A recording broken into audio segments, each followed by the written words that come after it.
It's Bob and Keith live on 103.5 The Beat. And listen, man, this guest I have today, we got something in common. And I'm not just talking about great looks. I'm talking about advocating, all right? Advocacy. And when it comes to voting, man, I'm so excited to have this young lady here. She's from Black Voters Matter. Please introduce yourself. Hi, everyone. My name is Neuteyshe, and I'm the South Florida Regional Organizer at the one, the only Black Voters Matter. That's what's up. So I have to know a little bit about you. With any organization, I don't just dive into the organization. It's people who put the hard work, the grind, the people who put the passion behind these different organizations. And I like to shine a light while I have them in front of me. Mm-hmm. So how did you get started? What's your, let's talk about a little bit about your background. Before Black Voters Matter? Yeah, just in general. Mm-hmm. So I started in advocacy when I was 15 years old. Wow. I started actually in speech and debate. So it was my freshman year of high school. I did speech and debate all 4 years. Is that why you speak so well? Maybe. I guess. I don't know. I talk a lot, so I guess I had a lot of practice over the years. But yeah, so I did speech and debate for 4 years, and then I actually got a scholarship to do it in college. I got recruited at the National Speech and Debate Association National Tournament my senior year of high school. And I went to... What school was that? George Mason University, which was third in the NFL, which is the National Forensic League. Wow. In the nation. So Where's that school? It is in Fairfax, Virginia. Gotcha. Yeah, so I competed for a year there, and then I just never stopped advocating since then. Like, I also started into more policy work too, because when I was 15, aside from doing just regular speech and debate activities, going to tournaments, a lot of the issues that I was facing as a low-income person was that, we hear a lot, like, speech and debate is a rich kid sport because the tournaments cost a lot, and then you also have to wear suits, and suits are expensive. Of course. So a Broward County initiative was started by Gunster Law Firm and some teachers within Broward County, and they pretty much tried to raise money for students like me who are low income, who couldn't afford to do these things, but, obviously loved it and were passionate and were good at it. And we raised thousands of dollars for other students to get suits, to go to national tournaments. And then I realized, like, the impact of my work, because they had me as a representative speak on behalf of us at, like, Gunster Law Firm to these associates and these policymakers and these funders. So from then, I kind of just had a passion for, like, speaking on issues that not only affected me, but my community. And that was kind of really the emblem of speech and debate too, because it wasn't just arguing. Like, people think about speech and debate, they think about just going back and forth, and that's like not what it is. Yeah, right. And that's not what it is at all. Like, right, there is an argument component because every speech is a formulated argument because you're trying to relay a message and you have points, and right, there's organization and cohesiveness and synthesis and all these other things, but there's also, like, a purpose. So my purpose was also rooted, my purpose was always rooted in issues that affected my community, and from there I ended up doing that work in real time in grassroots advocacy spaces. I worked in college or organized and volunteered with Moms Demand Action and Students Demand Action, which were, like, subgroups of Everytown for gun violence prevention. And then I started doing work on my campus. I created an organization called Peace Jam, and Peace Jam works with Nobel Peace Prize laureates. So we actually bring Nobel Peace Prize laureates to students. And I got that connection through Everytown. So once I was connected to them, I was like, I have to bring this to my university. I did that. And then COVID happened when I was finishing my junior year of college. So I actually ended up graduating in 2021. But because of COVID, I came back to Florida in 2020. Once I graduated, my first job was at the Florida Democratic Party. Okay. So I worked for the FDP for a couple of months. At the time, Representative Angie Nixon was our director. Love her. She actually sponsored us at our Capitol Day last week in Tallahassee, which was cool. After that, I worked for Our Future, and then I worked for Engage Miami, and then now I'm at Black Voters Matter. So I've been here a little over a year. And throughout all of these organizations, one thing that they all had in common was that they were advocating or there was a central component to their general broad advocacy for Black people. Don't you find that was one of the things that I found when I became woke about 8 years ago? That and I opened up the platform here on the radio, just like you have right now, to talk to people about things concerning the community. And I found that there was so many people doing the same thing, so many like-minded people, but they just won't work together. Right. And it became frustrating. I wanted like this platform to be a way of showing people. I even came up with the People Matter Festival as a way to kind of like get everybody together. But it seemed to be increasingly difficult because everybody kind of like wants the credit for whatever they do, and maybe that's how they get their funding and all. Well, we know that's how that works. Right. So it's still frustrating, to see so many amazing people doing pretty much the same thing. And I will say this phrase over and over again, and hopefully one day it'll stick. Instead of throwing all these pebbles into the ocean, if we could come together. If we throw a boulder in the ocean, we can actually make waves. Right. So with that being said, though, let's talk about Black Voters Matter. I'm very excited to talk to you about this. Of course, this is something that I love, and and I'm really interested to dive into. So please explain to everyone, what is Black Voters Matter? So Black Voters Matter is a nonprofit organization. We're a 501c3, but we also work in a 501c4 and individual expenditure capacity. But the organizers are 501c3. And so we are a capacity building institute that provides funding to local Black-led organizations that do GOTV work, that do programming for Black people to not just get out to vote when it's time to vote, but also to be informed and stay informed about their local politics and, being civically engaged and going to town halls and going to see and speak to your city council members. And so we not only provide funding, but we provide resources. Like we're capacity building as far as shirts. So like we have swag, our BVM pins that you're talking about before, our church fans, and all these things that like people use on a daily basis. We like stamp our logo on it so that when everyday people who may not know about the organization see that material, they are like, what is Black Voters Matter? So we provide resources such as that to these organizations. And then we provide in-kind support, like on the ground. So I'm the person in South Florida that covers Miami-Dade, West Palm Beach, and Broward County. And so I'm the person. It's a large ground, sis. It is. So I'm literally so many places at the same time, and there's always events that are stacked on top of each other that I'm trying to get to, because we have like over 40 partners in South Florida and we're still expanding. The goal is like 200 and even more perhaps, right?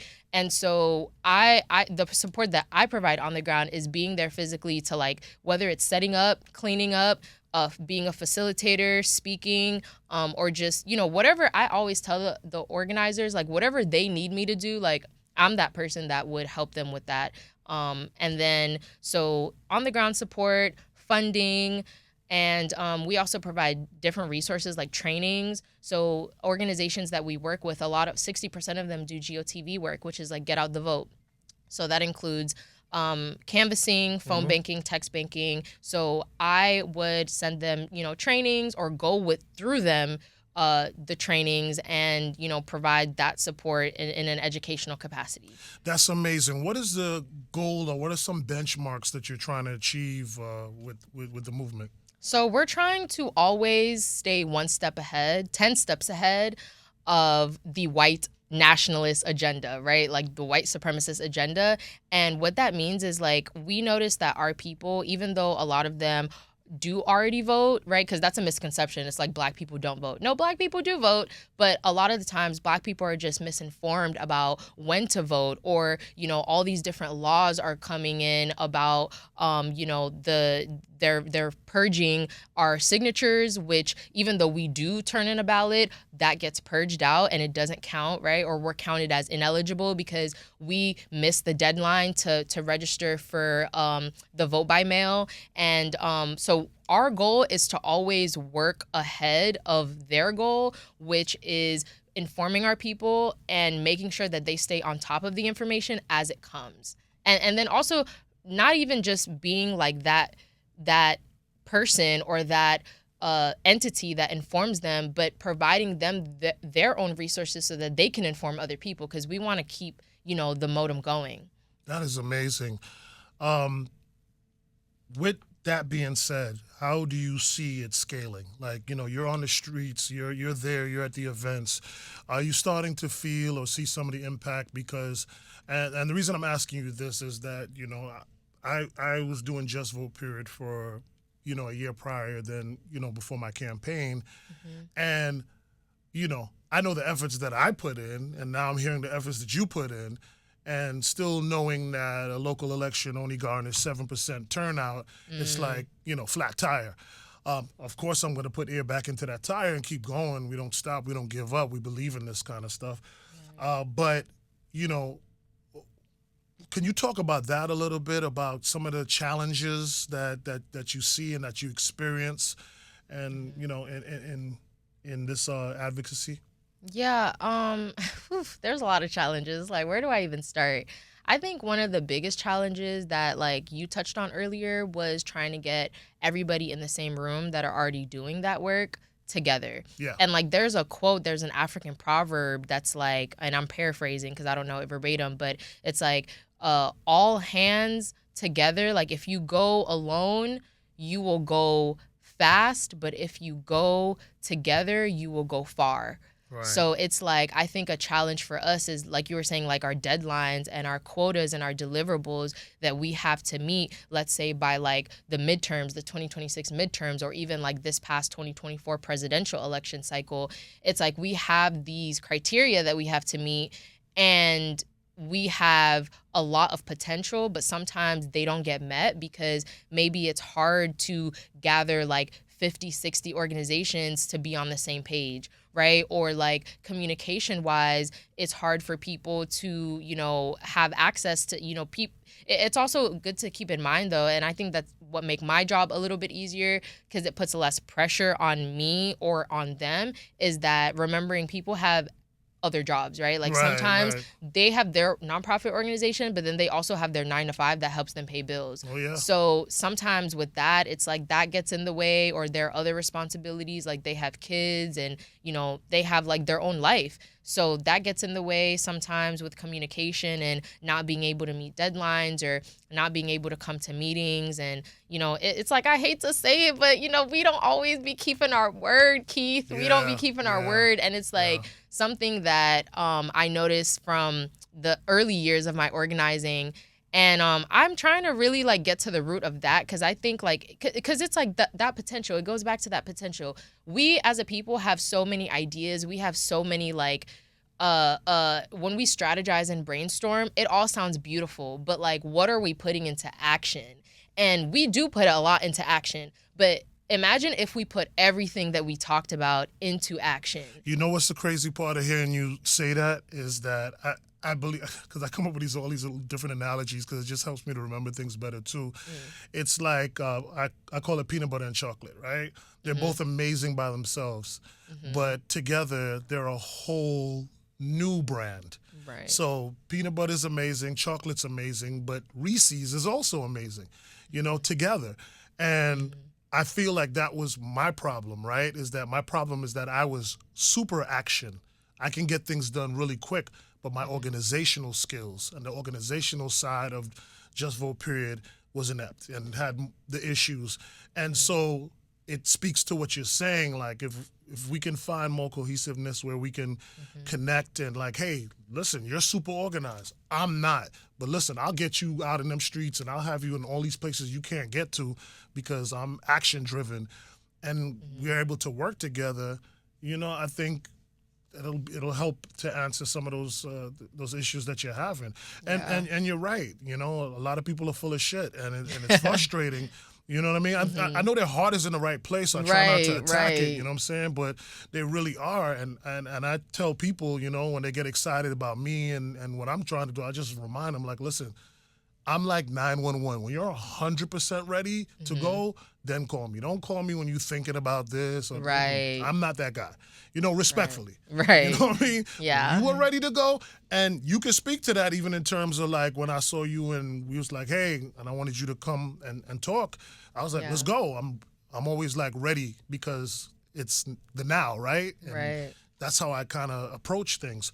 So, honestly, I'm so happy we had this conversation because a lot of times in this work, and I'm saying this not only to you, but to everybody else who's out there who's doing a lot of good work, and there's a lot of great people doing stuff that we're doing, Exactly.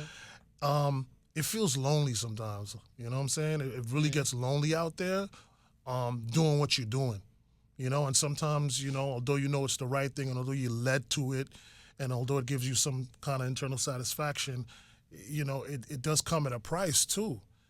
You know what I'm saying? It does come at a price, and it comes with those spaces. Sometimes you question, like, yo, what am I doing? You know what I'm Yeah. saying? When the challenges arise. Yeah. You understand what I'm saying? So I want you to take the time now and tell people how they can connect with Black Voters Matter, how they can follow you, how they can get involved, how we could, run some numbers up for you. Right. So the organization is national. We're in 27 plus states and we're still expanding. Our goal is 50 states. So on a national level, no matter where you are at, whether you're located in Florida or another state, you can visit us on blackvotersmatterfund.org. That's our main website. And then we also have Facebook, Twitter, and Instagram. And those handles are Black Voters Matter, but matter is spelled MTR. Gotcha. So Black Voters Matter. And then my email, they can contact me if you're in South Florida, because I organize in South Florida, and you're a nonprofit organization or you want to volunteer with our text banking and phone banking, you can contact me. My email is neuteyse@blackvotersmatterfund.org. And let's work. Let's work. That's what's up. Let's meet in the middle. Neuteyshe, I want to thank you so much for taking the time to do this, to educate our audience on this. It's very important. And I just want to say here that we are on film and on camera that, I really want to find a way for us to be able to work together. Mm-hmm. I think we have some alignment there for sure. Mm-hmm. And I would love to explore that and see how we can assist and help each other as we try to get the same thing done. Yes. Yes, for sure. For sure. But thank you. Thank you so much for your dedication. I did get to see you on the campaign trail when I was moving around. You are who you say you are. I love that. I respect that. Thank you so much for your support, with me and in the community, with what you do. You're a very special human being. And don't make me cry. Stop. No, but we got to give each other our flowers in this too, because that's the part that also makes you feel alone, because, you put up a sexy picture on Instagram, tons of people loving it, liking it. You talk about educating your people and they like, yeah, whatever. Yeah. You know what I'm saying? So sometimes you really feel like alone and weird and corny, but, I just want to tell everybody who feels like that to keep pushing. Because, we in this together. All right. Instagram. Did you give out the Instagram or social media? I gave out the BVM Instagram. Should I give out my personal Instagram? I mean, if you want people DMing you, it's up to you. Oh, yeah, we'll leave that off. Thank you so much, Neuteyshe. I appreciate you. Thank y'all so much. And thank you so much, Keith. This really means the most, like, just your altruism and your dedication. And, on the topic of giving people our flowers, let's give Keith his flowers. And then we expect you to run again, right? Yes, for sure. Okay, for sure. Yeah. Yes. Yeah. I'll be on that campaign trail for sure. Appreciate that, Queen. All right? Yes. Thank you. Yay.